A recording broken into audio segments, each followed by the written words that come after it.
सकाळी सर्वांच्याच घरात खूप धावपळ असते आणि सकाळी थोडा जरी उशीर झाला तर पुढची तर कामं मग सर्व थांबतातच आणि त्यामध्येही जेवण नाश्ता जर चांगलं हवं असेल तर मग तर विचारूच नका. तर आज म्हटलं आपण सकाळची जी भाजी तयार होते त्यापासूनच घरच्यांना नाश्ता करून देऊया. म्हणजे एकच भाजी आणि त्यापासूनच नाश्ता. तर हा जुगाड काम करून गेला आणि सगळ्यांनी अगदी मिटक्या मारत खाल्लं. तुम्ही सुद्धा घाईच्या वेळी नक्की असं करून बघा.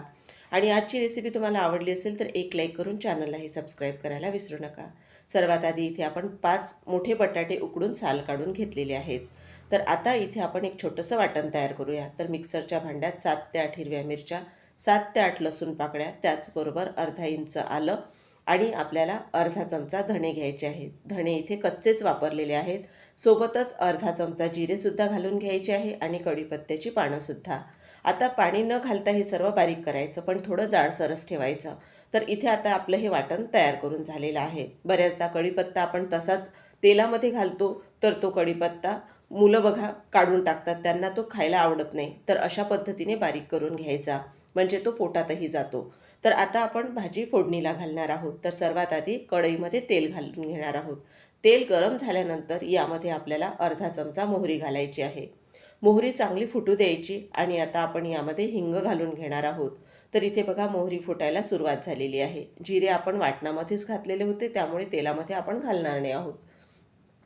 तर इथे आता 2 चुटकी हिंग घालून घ्यायचा आणि त्यानंतर आपण इथे एक मध्यम आकाराचा बारीक चिरून घेतलेला कांदा घालून घेणार आहोत.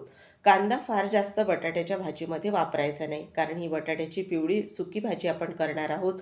तर यामध्ये कांदा जास्त वापरायचा नाही, कारण कांदा बघा त्याला हलकीशी गुडचट अशी चव असते आणि बटाटाही त्यालाही हलकासा गुडचटपणा असतो. तर त्यामुळे आपल्याला इथे जास्त कांदा वापरायचा नाही. कांदा हलकासा गुलाबी रंग त्याला येईपर्यंतच परतून घ्यायचा. फार जास्त काळपट असा कांदा करायचा नाही. तर इथे कांदा तुम्ही बघू शकता, पहिल्यापेक्षा त्याचा हलकासा रंग हा बदललेला आहे.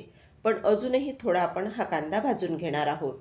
तर इथे हा कांदा आपल्याला पाहिजे तसा आता छान परतला गेलेला आहे. तर तयार केलेलं जे वाटण आहे हिरव्या मिरचीचं ते घालून घेणार आहोत आपण. तर इथे आपण बघा पूर्ण वाटण वापरणार आहोत. हिरवी मिरची चवीला थोडी कमी तिखट असल्यामुळे इथे थोड्या जास्त प्रमाणात वापरलेली आहे. कारण ही बटाट्याची भाजी चवीलाही छान झणझणीत अशी असेल तर खायलाही छान लागते. तर आता हे वाटण घालून घेतलेलं आहे. ते छान तेलामध्ये परतून घ्यायचं. कारण हिरवी मिरची आपण इथे कच्चीच वापरलेली आहे आणि लसूण त्याचासुद्धा कचवटपणा पूर्ण निघून जायला पाहिजे. त्यासाठी वाटण खमंग परतून घ्यायचं. आणि यामध्ये आता काही कोरडे मसाले घालूयात.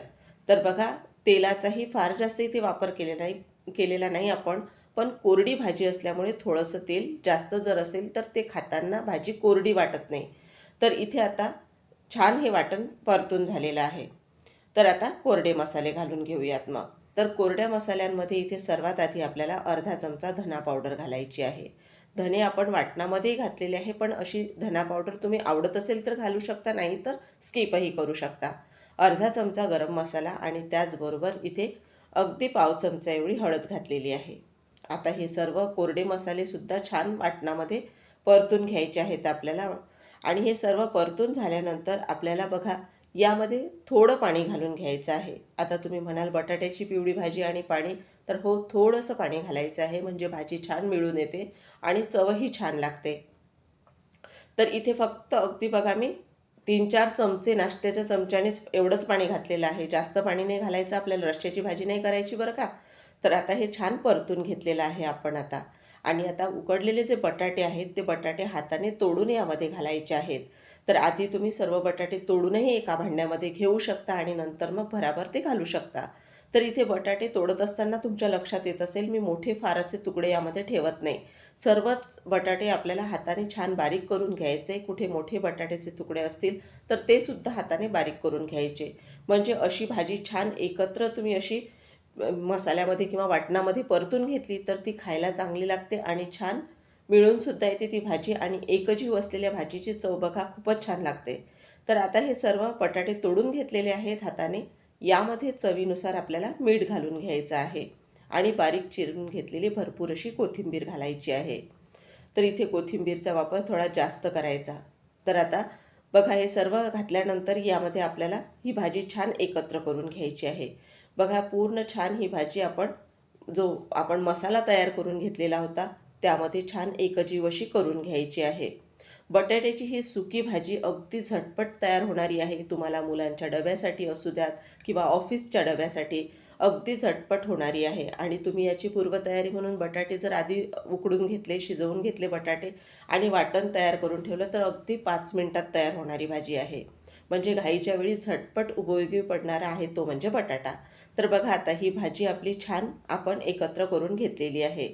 तर आता ही भाजी बघा किती छान इथला रंग आलेला आहे आणि आहे ना अगदी झटपट तयार होणारी, तशीच अगदी चवीलाही छान लागणारी आहे. तर ही आता आपण एका प्लेटमध्ये काढून घेणार आहोत. बऱ्याचदा काय होतं, आता आपल्याकडे अशी भाजी शिल्लक राहते. मग आपण मुलांना काहीतरी वेगळं खायला आवडतं चमचमीत असं, आणि आपल्यालाही रोज तीच भाजी चपाती न करता याच बटाट्याच्या भाजीपासून आपण आता पराठा तयार करूया.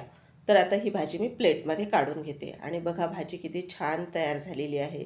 अजिबातही कुठेही जास्तीच्या तेलाचा सुद्धा आपण वापर केलेला नाही. तर ही भाजी बघूनच तोंडाला पाणी सुटलं असेल ना, तर नक्की तुम्ही सुद्धा करून बघा. तर अगदी झटपट तयार होणारी ही बटाट्याची सुकी पिवळी भाजी आपली एकदम खाण्यासाठी तयार आहे. तर आता या भाजीपासून आपण आता पराठा तयार करूया. तर मी कणिक आधीच भिजवून ठेवलेली होती. त्यातला एक गोळा घेतला आणि त्याची वाटी करून घेणार आहोत अशी मस्त आपण. आता या कणकेमध्ये मी थोडी हळद घालून घेतलेली आहे आणि मीठ घातलेलं आहे. आता यामध्ये आपल्याला जी बटाट्याची आपण भाजी तयार करून ठेवली होती ती घ्यायची, छान भरपूर अशी भाजी भरायची यामध्ये. आणि ही जी वाटी आहे तिचं तोंड आपल्याला बंद करून घ्यायचं आहे आणि या गोळ्याचा आपल्याला छान पराठा लाटून घ्यायचा आहे. तर आता हा गोळा बघा तयार करून झालेला आहे. आता आपण हा हलकासा पिठामध्ये बुडवून घेणार आहोत आणि नंतर मग याचा पराठा लाटून घेणार आहोत. आणि बटाट्याचा पराठा म्हटलं की ऑल टाईम सर्वांचाच फेवरेट आहे. लहान मुलं असू द्यात किंवा मोठी मंडळी असू द्यात. मग अशी भाजी जर असेल तुमच्याकडे किंवा तुम्हालाही झटपट काही नाश्ता आणि जेवण जर करायचं असेल आणि सुचत नसेल काय करावं, तर नक्कीच आजची ही रेसिपी ट्राय करून बघा. तर आता पराठा लाटून घेणार आहोत आणि छान असा खमंग हा भाजून घेणार आहोत. तर इथे बघू शकता हा पराठा आपण भाजीचा इथे वापर केलेला आहे, पण बटाटे आपण छान तोडून घातलेले होते भाजीमध्ये. तर अजिबातही बटाट्याचा पराठा कुठेही आपला इथे फाटला गेलेला नाही. आता तवा छान गरम केलेला आहे, त्यावर पराठा घालून घ्यायचा छान. आणि तुम्ही साजूक तूप किंवा तेल कसलाही वापर करू शकता आणि छान दोन्हीही बाजूनी आपण तेल लावून घेणार आहोत त्याला. आणि एक बघा पराठा पलटत होती तेव्हा कॅमेरा बंदच होता माझा. तर आता आपण परत दुसऱ्याही बाजूनी तेल लावून घेणार आहोत. मस्त इथे आलटून पालटून छान पराठा खमंग असा भाजून घ्यायचा आहे आपल्याला. पराठा भाजत असताना गॅसची स्पीड केव्हाही मीडियम ठेवायची आणि मीडियम स्पीडवरच छान पराठा खमंग असा भाजून घ्यायचा. तर तुम्हीसुद्धा घाईच्या वेळी नक्कीच ही बटाट्याची पिवळी भाजी आणि हा पराठा नक्की एकदा करून बघा. तसंच तुम्हाला आजची ही रेसिपी कशी वाटली ते सुद्धा कमेंटमध्ये लिहायला विसरू नका. आणि रेसिपी थोडी जरी आवडली असेल तर एक लाईक करून चॅनललाही सबस्क्राईब करायला विसरू नका. पुन्हा छानशा एखाद्या नवीन रेसिपीसोबत आपण लवकरच भेटूया. तोपर्यंत मस्त खा आणि स्वस्त रहा. धन्यवाद.